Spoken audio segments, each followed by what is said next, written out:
에스겔 14장 1절에서 14절까지 말씀을 교독합니다. 이스라엘 장로 두어 사람이 나와 내 앞에 앉으니 여호와의 말씀이 내게 임하여 이르시되, 인자야, 이 사람들이 자기 우상을 마음에 들이며 죄악의 걸림돌을 자기 앞에 두었으니 그들이 내게 묻기를 내가 조금인들 용납하랴.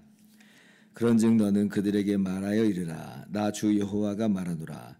이스라엘 족속 중에 그 우상을 마음에 들이며 죄악의 걸림돌을 자기 앞에 두고 선지자에게로 가는 모든 자에게 나 여호와가 그 우상의 수요대로 보응하리니, 이는 이스라엘 족속이 다 그 우상으로 말미암아 나를 배반하였으므로 내가 그들이 마음먹은 대로 그들을 잡으려 함이라.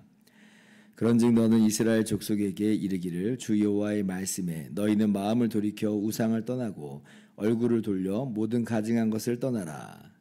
이스라엘 족속과 이스라엘 가운데 거류하는 외국인 중에 누구든지 나를 떠나고 자기 우상을 마음에 들이며 죄악의 걸림돌을 자기 앞에 두고 자기를 위하여 내게 묻고자 하여 선지자에게 가는 모든 자에게는 나 여호와가 친히 응답하여 그 사람을 대적하여 그들을 놀라움과 표징과 속담거리가 되게 하여 내 백성 가운데에서 끊으리니 내가 여호와인 줄을 너희가 알리라. 만일 선지자가 유혹을 받고 말을 하며 나 여호와가 그 선지자를 유혹을 받게 하였음이거니와 내가 손을 펴서 내 백성 이스라엘 가운데에서 그를 멸할 것이라.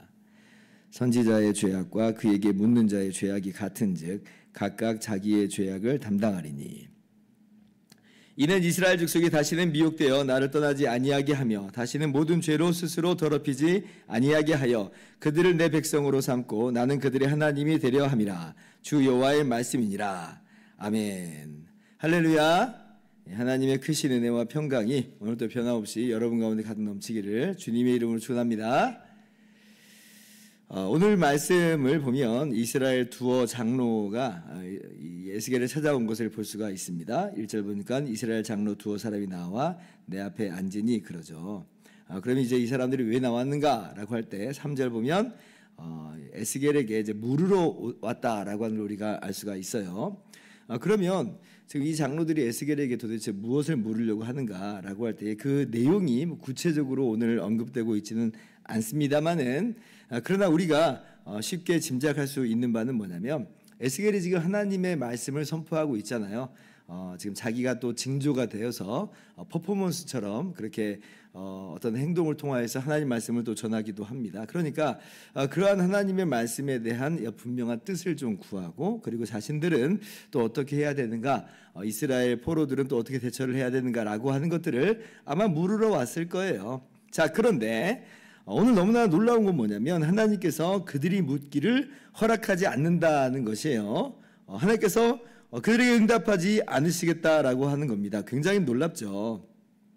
왜 그런가라고 할 때 하나님께서 그 이유를 밝히시기를, 이 사람들이 자기 우상을 자기 마음에 들여놓았다, 죄악의 걸림돌을 지금 자기 앞에 두었다라고 지금 말씀을 하세요. 3절 보면 인자야, 이 사람들이 자기 우상을 마음에 들이며 죄악의 걸림돌을 자기 앞에 두었으니 그들이 내게 묻기를 조금인들 용납하랴. 그래서 하나님께서 이들이 묻는 것을 지금 용납하지 않으신다는 거예요. 듣지 않으신다, 대답하지 않겠다라고 하시는 거죠. 그러니까 이제 이 장로들은 좀 순수한 마음으로 그렇게 선지자 앞에 나온 것은 아니라라고 하는 것입니다. 하나님 말씀에 대한 정말 믿음과 또 순종과 경외를, 또 자신들의 죄악에 대해서 정말 회개하는 마음으로 나온 게 아닌 거예요. 아마 이러한 마음 정도로 나왔을 겁니다. 아마도 적당한 선에서 하나님과 좀 타협할 수 있는 방법은 없는가. 하나님께서 말씀을 하셨는데 그런데 좀 이 정도면 뭐 되지 않겠나라고 하는 수준에서 선지자와 좀 타협을 하는 거죠. 자기들 생각에 그래서 맞으면 하나님 말씀을 받아들이고, 근데 도저히 못 받아들이겠다, 맞지 않는다, 그러면 하나님 말씀을 과감히 버릴 그러한 자세에서 지금 벗어나지 않은 것이에요. 그러니까 이 사람들은 하나님보다 더 귀한 게 있습니다. 하나님과 거래를 하겠다, 타협을 하겠다라는 건 뭐예요? 하나님보다 더 귀한 걸 내가 지금 가지고 있다는 겁니다. 그거는 포기할 수 없다라고 하는 것이죠. 실제로 이제 그런 예를 우리가 성경에서 볼 수가 있는데 거의 동시대 이야기입니다. 예레미야 선지자 때 이야기인데, 이제 예레미야 선지자가 이제 그 가나안 땅 고국에서 하나님 말씀을 선포하는 선지자라고 그랬잖아요. 근데 이제 조금 시간이 흘러서 이스라엘이 이제 망했습니다. 남유다가 정말 망해버렸어요. 바벨론 왕 느부갓네살에 의해서 멸망을 당하고, 느부갓네살이 유다 땅에 총독을 세웁니다. 그다랴라고 하는 총독을 세워요. 자, 그런데 이제 그 유민 중에서, 멸망했으니까 유민 중에서 이스마엘이라고 하는 사람이 이 총독 그다랴를 암살을 하고, 그리고 이제 바벨론 왕이 붙여놓았던 이 갈대아 군사들을 죽이는 일이 있게 됩니다. 그러니까 이제 남아있는 그 유민들이 굉장히 두려운 것이에요. 왜냐하면 바벨론 왕이 세운 총독도 죽였지, 또 갈대아 군인들도 죽였지. 그러니까 아이고야, 바벨론 군대가 다시 쳐들어온 것 아닌가라고 하는 두려움이 이제 찾아든 겁니다. 그러니까 이제 예레미야에게 와서, 선지자에게 와서 이야기를 하는 거예요. 예레미야 42장 6절을 보면 하나님의 목소리를 종들이 좋든지 좋지 않든지를 막론하고 순종하려 함이라. 우리가 우리 하나님 여호와의 목소리를 순종하면 복이 있으리라. 그러니까 이제 하나님 목소리가 좋든지 좋든지 좋지 않든지를 막론하고 순종하기 위해서 지금 하나님 말씀을 어떻게 해야 되는지 알고자 예레미야 선지자에게 찾아왔다라고 하는 것입니다. 그래서 이제 예레미야 선지자가 하나님께 엽죽고 또 하나님의 말씀을 또 이야기하세요. 그래서 애굽으로 내려가지 말아라. 지금 이 자리에 그대로 머물러라. 바벨론이 너희를 지금 죽이고 다시 멸망시키는 그런 일은 없다라고 말씀을 하세요. 근데 이제 이게 자기들 생각하고 안 맞거든요. 이게 자기들 생각하고 안 맞으니까 처음에는 우리가 정말 좋든지 좋지 않든지 하나님 목소리를 순종하기 위해서 왔습니다라고 했는데, 대번에 나오는 말이 뭐냐면 하나님 그렇게 말씀 안 하셨다. 지금 이거는 바룩이라고 한 사람이 예레미야 선지자를 꼬드겨가지고 지금 그렇게 말을 한 거다라고 하면서 지금 선지자를 통해서 주신 하나님 말씀 안 듣고 자기들이 원래 생각한 대로 하는 거예요. 그래서 이제 애굽으로 기어코도 내려가 버리고 맙니다. 그러니까 지금 뭐냐면 하나님 말씀이라고 하는 게 나의 삶에 대한 유일한 규칙이고 기준이 되는 게 아니고, 자신의 생각하고 맞으면 받아들이고 맞지 않으면 버릴 수 있는, 그러니까 자기가 기준인 거죠.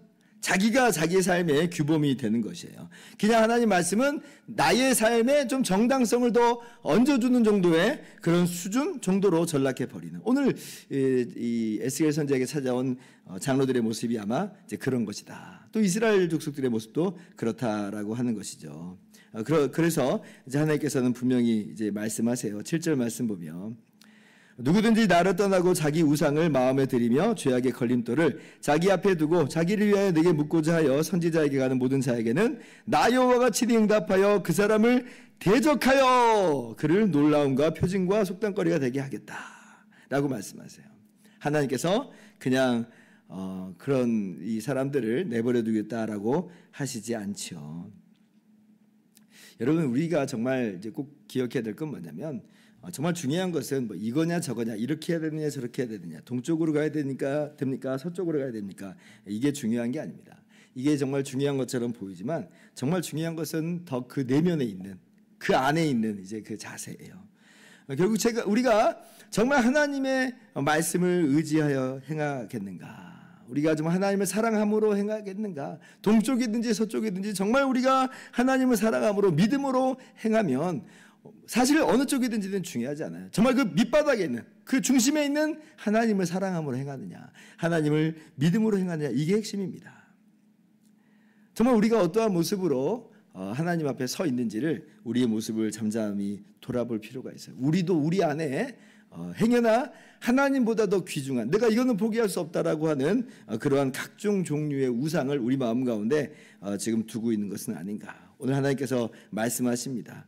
그런 모든 우상들을 다 내버리라는 거예요.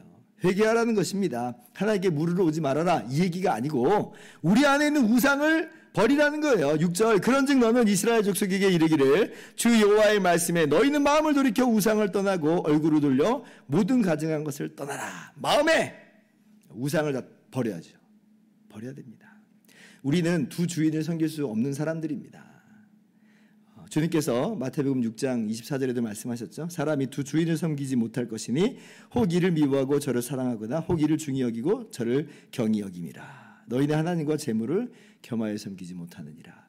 우리는 본질상 두 주인이 섬길 수가 없어요. 어느 한쪽에 우리의 인생을 거는 사람들이고 어느 한쪽에 우리는 모든 것을 다 이제 쏟아놓는 사람들인 것이에요. 하나님께서도 당연히 우상과 이 하나님의 영광을 나눌 마음은 추호도 없습니다. 이사야 42장 8절 나는 여호와이니 이는 내 이름이라 나는 내 영광을 다른 자에게 내 찬송을 우상에게 주지 아니하리라. 하나님 절대 양보하지 않으세요. 우리 안에 우상을 두고 또 하나님도 같이 겸하여 찾는 것, 그런 일은 하나님께서 용납하실 수가 없다라고 하는 것이죠. 우리의 마음을 돌아보면서 정말 우리 안에 있는 모든 우상들을 버려야 되겠습니다. 자, 그래서 이제 이스라엘 장로들 또 이스라엘 족속에 대해서도 이렇게 하나님이 분명히 경계하시고 경고하시는데요. 근데 이러한 하나님의 심판은 그렇게 우상을 그 마음 가운데 들여놓은 사람들뿐 아니라 그들이 찾아가는 그 선지자가 만약에 그들에게 반응해 버렸을 때, 그럴 때는 그 선지자에게도 하나님께서 화를 말씀하십니다. 자, 10절 말씀 보세요.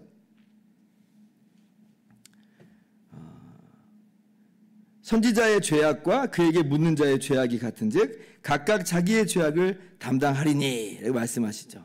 그러니까 지금 선지자가 이제 그렇게 타협을 하고자 하는 그런 사람들의 마음에 동조를 할 수가 있어요. 뭐 어떤 경우에 그럴까요? 그 사람들이 굉장히 유력한 사람이고 또 재력이 있는 사람이에요. 그리고 다수라고 생각을 한번 해봅시다. 그러면 선지자가 거기에 반응하고 싶은 그런 유혹이 들 수가 있어요. 오늘 에스겔 선지자는 하나님 말씀처럼 묻기를 용납하지 않는다. 그 마음 가운데 우상을 다 버리라.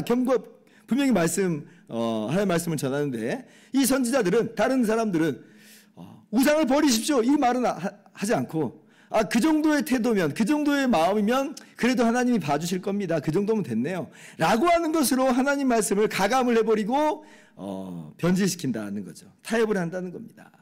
그럴 때 하나님께서 이 선지자들의 죄악은 우상을 마음에 들여놓은 그 사람들과 똑같다는 거예요. 같은 죄악이다. 왜 같은 죄악이냐? 이 선지자도 마음에 우상이 있죠. 어떤 우상이요? 명예, 인기, 성공, 어떤 세력. 이 사람들이 다 나를 따라오면 내 세력이 커지겠잖아요. 이런 것들이 이 거짓 선지자들의 또 우상이 됩니다. 똑같은 죄인 거예요. 우리는 정말 우리가 정말 추구하는 바가 있어요. 그것을 위해서라면 기꺼이 우리의 희생을 마다하지 않는 것들이 있다는 거예요. 그게 뭐냐? 그게 우상입니다. 하나님보다도 사랑하는 것, 그게 우상인 거예요. 그래서 우리가 우리 안에 있는 혹시나 오늘 우상들이 있다면 말씀을 따라서 다 버리고 떠나고 오직 하나님만을 사랑하고 사랑함으로 행하며 또 믿음으로 행하는 저와 여러분 다 될 수 있기를 주님의 이름으로 축원합니다. 기도하겠습니다.